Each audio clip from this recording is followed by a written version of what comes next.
Hello everybody. Gary, I know you was a bit worried I think you're missing me. I'm alright, thank you mate. Yeah, I suppose I lost a bit of interest in making the videos because you weren't dealing with them, so I lost motivation there. But this one's really about defending physicist Michael and your accusations of cheating, which I believe wholly incorrect and false. There's a good little lever. I can't whiz it around because I've got the weights strung up on it, but it was a bit of, I don't know what it is, aluminium, and it's got it's thin wall, but it's got this pattern which gives it rigidity. Not bad for these kind of experiments. I'm just going to pause you, hang on. Equal masses, equal radius. I wanted to see what sort of return on the input we would get compared to the inelastic collision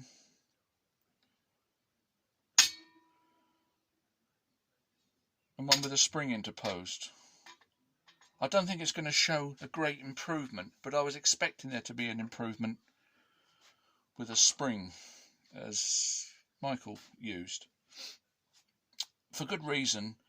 Often these non-elastic collisions, you lose a lot of energy. You would expect to, with shock and the impact, vibration, one thing and another. This actually is better than I thought. I'm only judging it very roughly by the distance of swing in each. This is perpendicular to this, parallel to this, sorry. So it ain't bad, so I don't know if I'm going to be able to show that, but it shouldn't be any worse. I'm going to try and glue it onto one of these in a minute. That might be awkward, but the main point of this video really was that when physicist Michael got the 90% transfer of energy at the first test using a spring, you were gushing about that he was wrong there because he was predicting a loss of energy, which you would, being a non-elastic collision, you would think so. But he was using the spring and it transferred the energy quite well, 90%.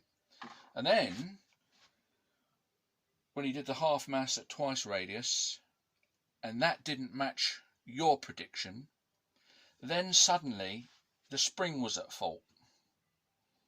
When there was no problem with the spring in the first test, when he did transfer the energy, equal radius, and then when he did the half mass, 2 radius, and I don't know if somebody could let me know, did you get roughly 1.4 as we would expect?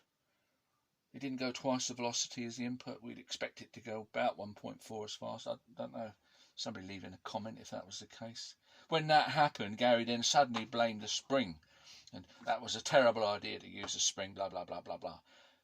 But you didn't complain about it in the first test when he got 90% of the energy through. You can't have it both ways. That's dishonest, isn't it? That's just not good, fair argument. So, come on. Right, let's glue a spring on and see if it makes any difference. Well, after having thoroughly stuck my fingers together with super glue, we've got a spring on each mass now. Now it's liable to fall off at any minute.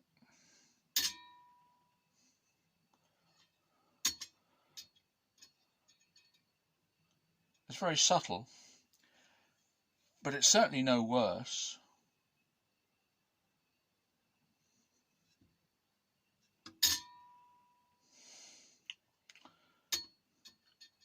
Yeah, it's certainly no worse.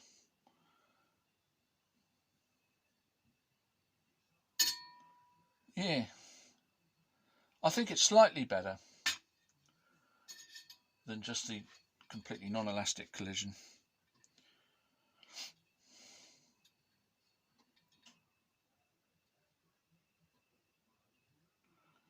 But anyway,